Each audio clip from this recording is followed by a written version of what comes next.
कोलकाता के आरजी कर रेप और हत्या मामले का जिक्र कर लेते हैं। आज सियालदा कोर्ट इस संदर्भ में फैसला सुना सकता है। 9 अगस्त 2024 का यह मामला। बेटी के लिए सच्चा न्याय चाहते हैं पीड़िता के पिता।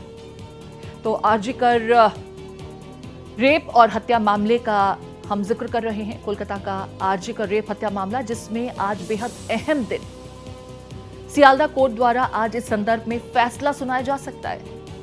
सीबीआई ने आरोपी संजय रॉय के लिए फांसी की सजा की मांग की है। कोलकाता का आरजी का रेप हत्या मामला, जिसमें आज बेहद अहम दिन बताया जा रहा है। कहा जा रहा है कि कोर्ट की तरफ से आज इस संदर्भ में फैसला सुनाया जा सकता है। सीबीआई ने आरोपी संजय रॉय को लेकर के सजाए मौत की मांग की है। इसमें एक मामला हाईकोर्ट में विचाराधीन है, दूसरा सुप्रीम कोर्ट में भी सूचीबद्ध है। पीड़ित परिवार ने कहा कि वो अदालत के फैसले के बाद अगर न्याय उनके मुताबिक नहीं हुआ तो आगे की अदालतों में भी अपील करेंगे। पीड़ित डॉक्टर के पिता ने कहा कि हम अपनी बेटी के लिए सच्चा न्याय चाहते हैं। हमें जहां भी जरूरत होगी हम जाएंगे। इस मामले में एक प्रशिक्षु डॉक्टर के साथ बलात्कार और हत्या की गई थी।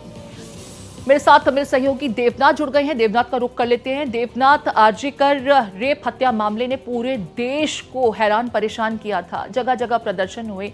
आज बेहद अहम दिन, लेकिन अगर पीड़िता के परिवार की बात करें तो उनका सीधे तौर पर कहना है कि स्थानीय कोर्ट से अगर उन्हें इंसाफ नहीं मिलेगा, अपनी बेटी के लिए वो पूरा न्याय चाहते हैं, तो वो आगे की अदालतों का रुख भी करेंगे। और मामला हाईकोर्ट और सुप्रीम कोर्ट में भी है।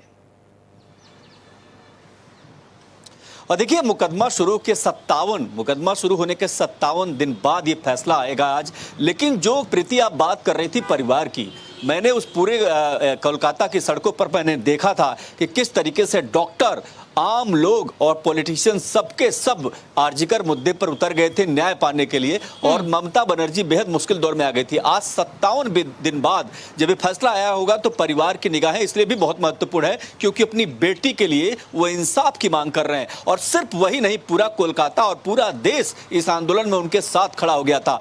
तो जाहिर सी बात है कि जिस संजय रॉय की बात हो रही है उसको क्या सजा मिलती है, ये इस पर निगाहें पूरे देश की होंगी। लेकिन परिवार के लिए बहुत बड़ा समय है क्योंकि वो उनको पता है कि अगर न्याय नहीं मिला, अगर मन मुताबिक उनकी बेटी का जिस तरीके से इस हत्याकांड को अंजाम दिया गया था उसके अनुरूप अगर सजा नहीं मिली तो वो आगे कोर्ट का दरवाजा खटखटाएंगे।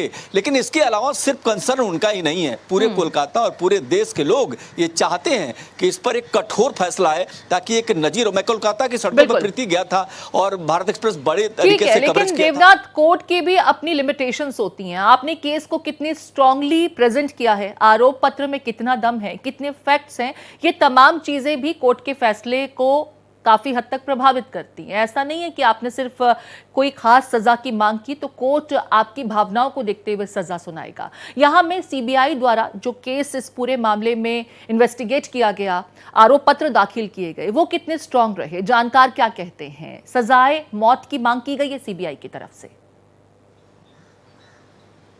और प्रीति, बहुत अहम सवाल आपने पूछा क्योंकि परिवार के आरोप की बात करें तो परिवार शुरू से ही कह रहा था कि जो पुलिस थी, स्थानीय पुलिस थी, उसने सबूत नष्ट करने का प्रयास किया।